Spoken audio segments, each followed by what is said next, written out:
हरिओम जी, आप सबको सप्रेम हरिओम। आज हम खड़े हैं श्री चंद्र गुफा साधना मंदिर के सामने और ये जो रोड है ये जा रहा है जम्मू शहर की तरफ और ये पुराने जम्मू शहर की तरफ जाता है इस तरफ से और दूसरी तरफ से भी जम्मू शहर की तरफ जाता है और पंचतीर्थी नामक का चौक है, एक फेमस स्थान है यहाँ पे। और चलिए दर्शन करते हैं हम इस स्थान के। यहाँ हमारे साथ डॉक्टर रिंकू भैया भी हमारे साथ आए हुए हैं और ये मेन गेट है श्री चंद्र गुफा साधना मंदिर का, जहाँ पूज्य गुरुदेव श्री चंद्र स्वामी उदासी ने लगभग 9 वर्ष तक यहाँ तपस्या करी, साधना करी। और ये स्थान बिल्कुल नदी के किनारे के ऊपर है और इसके अगर मैं ऊपर की बात करूं तो यहाँ बहुत ऊंचा, इससे ऊपर भी एक ऊंचा पहाड़ है और जहाँ से पत्थर भी गिरते रहते हैं। इसके ऊपर कहते हैं कोई राजा का महल भी है।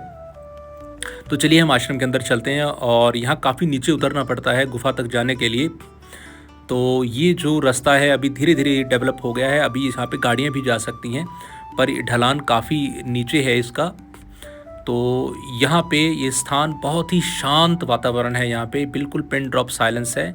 और इसके सामने ये जो एरिया देख रहे हो आप, यहाँ पे तवी नदी है और बहुत दूर दूर तक फैली हुई है, बहुत विशाल है इसका रूप तवी नदी का। और यहाँ जब मैं ये वीडियो रिकॉर्ड कर रहा हूँ तो अगस्त का मंथ है और बहुत ज़्यादा बारिश का पानी नहीं है नदी के अंदर।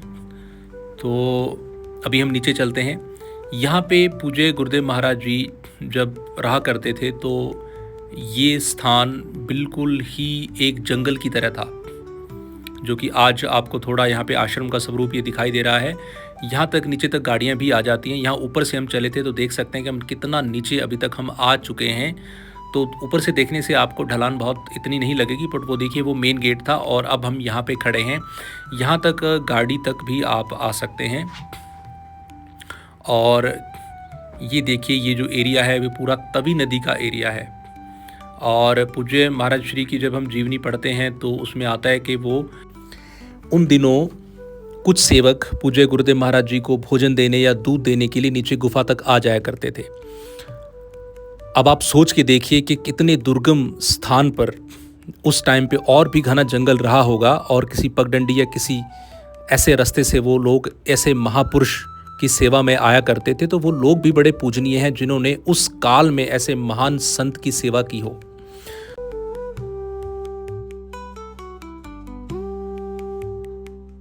तो चलिए और नीचे चलते हैं और हम दर्शन करेंगे उस महान स्थान के जहाँ पे पूज्य गुरुदेव महाराज जी ने अपनी तपस्या, अपनी साधना, भक्ति को इतने सालों तक किया। यहाँ पे जो भी व्हीकल्स हैं वो यहाँ पे खड़े हो सकते हैं, उसके लिए कुछ छोटा सा, बहुत बड़ा स्थान नहीं है, बहुत छोटा सा स्थान है ये। और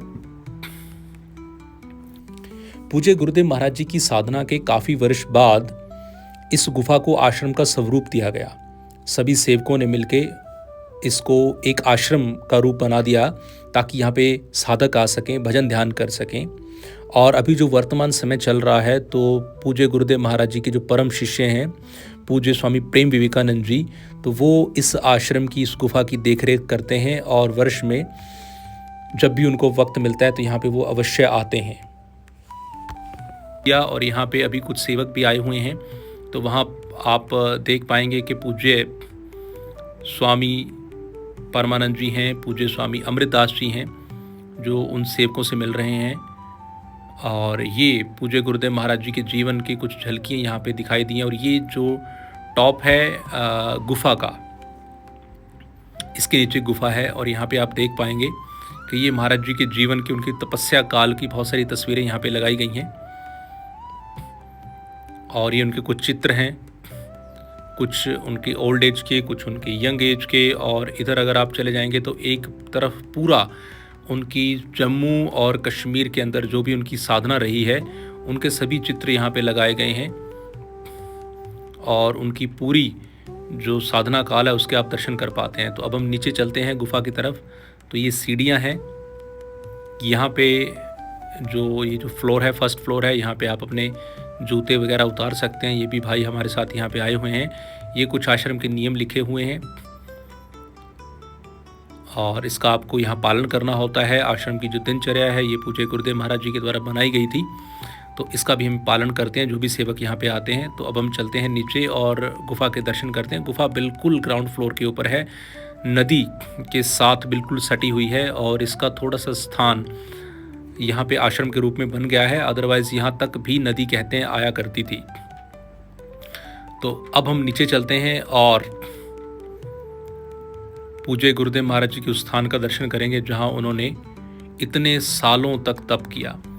तो ये अभी हनुमान जी का ध्वज जो लगाया गया है वहाँ पे, तो इस तरफ मेरे राइट साइड पे ये वो स्थान है, ये वो गुफा का वो स्थान है जहाँ पे पूज्य गुरुदेव महाराज जी तपस्या किया करते थे और मैं आपको दर्शन कराऊंगा इसके अंदर से भी। तो पहले आप इस गुफा को कुछ नहीं किया गया, इसका स्वरूप वैसे ही रखा गया जैसा ही नेचुरल थी और यहाँ अंदर थोड़ा बहुत टाइल वगैरह लगा दी गई हैं। तो पहले हम इस स्थान के बाहर से दर्शन करते हैं और यहाँ एक स्वरूप लगा हुआ है पूज्य गुरुदेव महाराज जी का। ये उस काल का उनका फ़ोटो है जब वो यहाँ पे रहा करते थे और साधना किया करते थे, उनकी जवानी का ये फ़ोटो है। तो पूज्य महाराज श्री ने बहुत कठिन तपस्या की है यहाँ पे। आप सोचिए ज़रा कि इस गुफ़ा के सिवा और कुछ नहीं था यहाँ पे, सिर्फ ये एक गुफ़ा और नदी का वो किनारा। पानी भी आता था, बाढ़ भी आती थी। और अब अगर मैं आपको नदी के दर्शन कराऊंगा तो आप कहेंगे बिल्कुल जंगल है और छोटे छोटे जीव, कीट पतंगे, मच्छर, बहुत सारे जीव हैं यहाँ पे। और ये वो है लंगर हाल जहाँ पे नॉर्मल सेवक आते हैं तो उनको लंगर की व्यवस्था भी होती है, लंगर खा पाते हैं। चलिए अब हम दर्शन करते हैं इस पवित्र स्थान के। ये बिल्कुल छोटी सी गुफा है और अगर आप ध्यान से देखेंगे तो इसमें आप अच्छे से खड़े भी नहीं हो पाते, जिसके अंदर 9 साल तक पूज्य महाराज श्री ने यहाँ तप किया है। वो यहाँ पूज्य गुरु बाबा श्री चंद्र जी, बाबा भूमन शाह जी और पूज्य महाराज श्री के स्वरूप यहाँ पे रखे गए हैं और ये बिल्कुल उसी अवस्था में स्वरूप रखा गया जिस अवस्था में पूज्य महाराज श्री यहाँ पे तपस्या किया करते थे। ये सनातन ऋषियों की फ़ोटो है जिन्होंने यहाँ पूज्य गुरुदेव महाराज जी को यहाँ पे इनको अपने दर्शन दिए। और हनुमान जी का भी स्थान यहाँ पे रखा गया क्योंकि कहते हैं कि हनुमान जी भी के दर्शन पूज्य गुरुदेव महाराज जी को इस गुफा में होते रहते थे और सनातन ऋषियों ने भी उनको यहाँ दर्शन दिया, एक मंत्र से उनको दीक्षित भी किया और न जाने कितने देवी देवताओं के उनको यहाँ दर्शन हुए। 1000 रातों तक जाग कर उन्होंने एक बहुत बड़ा अनुष्ठान यहाँ पे किया था। तो आप समझिए कि कैसी उनकी वो तपस्या रही होगी। तो यहाँ इस स्थान पे आके अगर आप 10 मिनट भी बैठते हैं तो आपको वो एहसास होता है कि एक महान संत दिन रात जिन्होंने यहाँ पे 1000 रातें जाग के जिन्होंने यहाँ पे तपस्या की। तो हम बहुत सौभाग्यशाली हैं कि ऐसे स्थान पर हमें जाने का मौका मिला है और अपने जीवन काल में ऐसे महापुरुष के हम दर्शन कर पाए हैं। तो ये एक मतलब मैं अगर मानूँ तो एक मुझे चमत्कार जैसा लगता है कि एक महापुरुष ऐसा, कैसे कोई महापुरुष इतना कठिन जीवन और इतनी कठिन तपस्या कोई कर सकता है। तो महाराज श्री पहले श्रीनगर हरि पर्वत में रहा करते थे गर्मियों में, और जैसे सर्दी हो जाती थी तो कहते हैं कि यहाँ गुफा में आ जाते थे और यहाँ तपस्या किया करते थे। ये बाहर भी उनका वो स्वरूप लगाया गया है जो इस गुफा में इस साधना काल का जो ये फ़ोटो है। तो इसी के साथ ही आप सबको सप्रेम हरिओम प्रणाम।